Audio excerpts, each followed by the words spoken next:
comes up with a risky idea: use zombies to trigger any unseen defenses. One of the shooters goes and brings a zombie, so they lure zombies into the hallway. As expected, automatic guns fire, mechanical arrows shoot from the walls, and the zombie is torn apart. But one final trap remains: a crushing wall mechanism that slams shut, smashing the last zombie completely. Now the path is clear, and the safecracker was right. At the same time, Lily and the assistant discover something shocking. Gita, the refugee woman, has been kidnapped by the zombie leader, Zeus. Moments later, they encounter Zeus's pregnant wife, the zombie queen, along with another zombie guard. The assistant tells Lily to shoot. However, the queen tries to attack them, but the assistant fires first, shooting and disabling her. Another zombie lunges toward the assistant, nearly killing him, but the short-haired woman shoots it in the head and saving his life.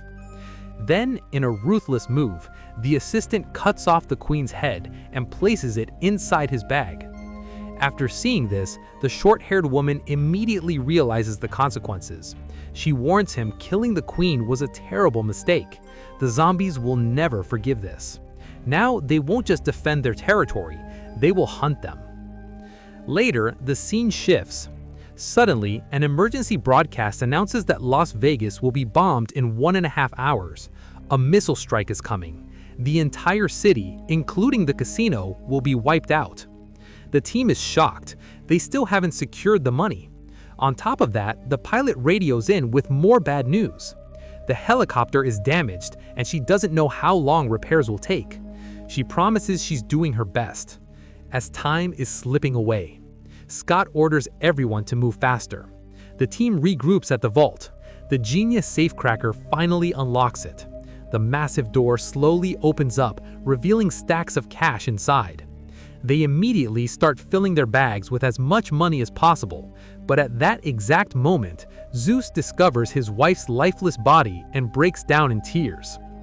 After that, Zeus carries his dead wife back to his territory, and when he realizes that their unborn child is also dead, his anger turns into uncontrollable fury. This is no longer about territory, it's personal. With pure rage in his eyes, Zeus commands his entire zombie army to attack. As chaos builds, Scott suddenly notices something horrifying. Kate is gone. His daughter has left the group to search for Gita on her own. Now the team faces 3 impossible problems at once. The bomb is coming, the zombie army is on the move, and Scott's daughter is somewhere inside the deadliest city on Earth. The real nightmare has just begun. The zombie leader arrives at the casino without hesitation. He commands his army to launch a full attack. These are not ordinary slow zombies. They are extremely fast, intelligent, and organized. They move with strategy and coordination, making them much more dangerous than anyone expected. As the Alpha leaves, his army heading towards the casino and reaches the vault room via elevator, Scott's closest friend, Maria, is suddenly grabbed by one of the Alpha zombies. In a matter of seconds, she's killed before anyone can react. Her death hits Scott hard, but there's no time to process it. Then one of the Alphas engages Scott in close combat. The two fight intensely at close range. After a brutal struggle, Scott manages to overpower the creature and kill it. But just as it seems like they might regain control of the situation, another twist changes everything as they are moving out. The gangster's assistant suddenly appears and reveals his true intentions. He traps Scott and the remaining members inside the basement vault area and locks them in. The team is shocked and confused by this betrayal. The assistant explains that this was the plan from the very beginning. He questions why they ever trusted a gangster in the first place. The mission was never about stealing money. The real objective was to retrieve the head of the zombie queen, because it could help them to control the zombie army. After revealing this, he leaves confidently with the bag, believing it contains the queen's head. However, when he checks the bag, he discovers that there's no head inside. Instead, the bag contains only a money-counting machine. Realizing he has been tricked, he loses control and becomes furious. At that exact moment, a zombie tiger appears. Then the tiger attacks him aggressively, overpowering him within seconds, and the betrayal ends there, as the tiger defeats him, crushes his head, and eats it. Back in the basement, the short-haired girl refuses to give up. After some effort, she manages to find an exit route and unlock a door. As they step outside, hoping for freedom, they immediately encounter a large group of zombies stands in front of them, blocking their path. The fight resumes instantly. They manage to kill many zombies. During the chaos, the shooter boy is attacked and one of the zombies bites his hand. He immediately understands what this means. His time is limited. Instead of panicking, he accepts the reality of his situation. Realizing he may not survive, he makes a brave decision. He pulls the pin from a grenade and deliberately attracts zombies towards himself. In doing so, he sacrifices himself for the team, just like the girl who sacrificed herself earlier. Later, we see the Alpha leader arrive at the vault floor, and the shooter challenges him as they fight, but the Alpha is very strong and overpowers the shooter within a minute. And just as he's about to bite the shooter, Dieter hits him in the head, pushes the shooter into the vault, and saves him, but Dieter loses his life. After surviving the chaos inside the casino, Scott and the short-haired girl finally reach the elevator. Every second matters now, because the bombing deadline is approaching fast. In another building, Scott's daughter is still searching for the refugee girl. Suddenly, someone steps. It's the same security guard who was shot earlier, but now he has fully transformed into a zombie. The scene shifts to the rooftop, where Scott and the short-haired girl arrive. The helicopter is there, waiting for takeoff. Sensing the Alpha leader's presence, the short-haired girl tells Scott to stay back. She pulls out a hidden bag. Inside it is the severed head of the zombie queen, which she had secretly kept. Holding it up, she prepares to use it as emotional weapon. For a brief moment, the Alpha leader slows down when he sees his wife's head. The tension is intense. Scott gets into the helicopter while the pilot prepares to lift off. But the Alpha is incredibly fast.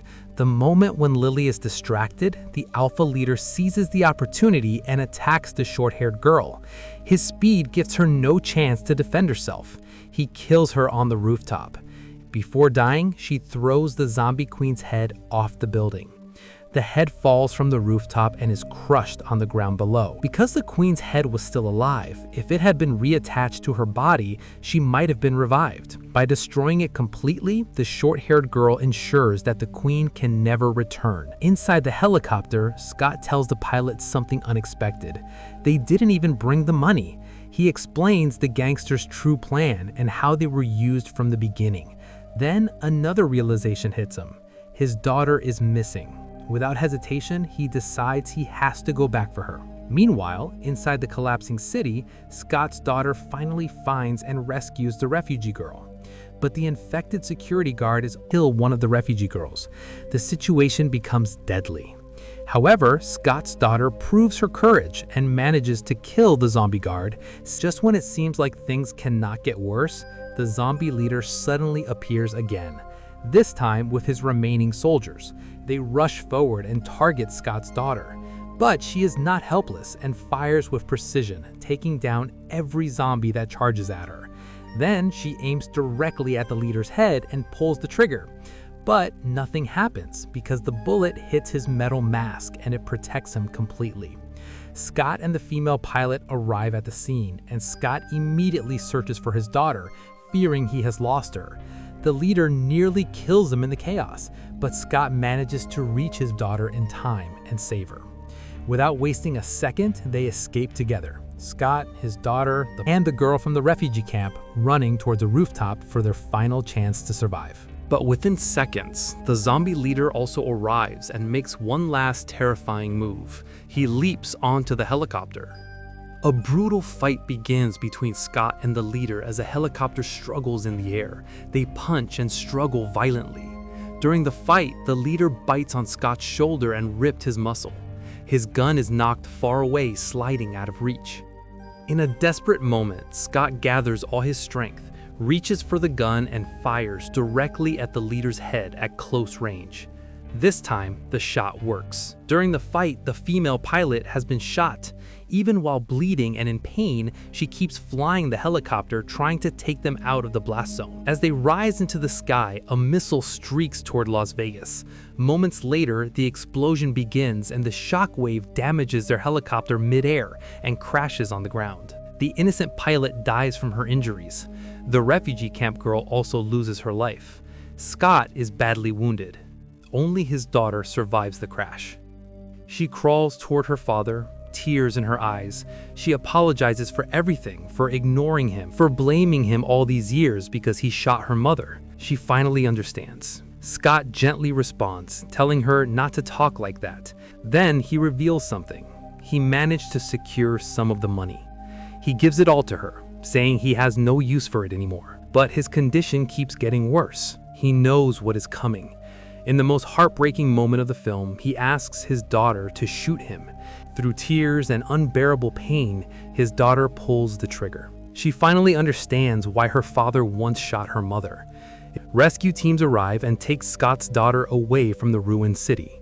The army believes the zombie threat is over, but the story is not finished. We learn that one of Scott's teammates survived. He escapes with the money and manages to book a flight to another country. At first, he enjoys luxury treatment and safety, but then he starts feeling sick. Inside the airplane bathroom, he checks his body and finds a bite mark on his arm. He remembers. The zombie leader bit him, and with that chilling thought, the film closes. Maybe it was just the beginning of something even bigger. Thanks for watching. Your support truly means more than you know. The next story will be uploaded soon. Have a great day.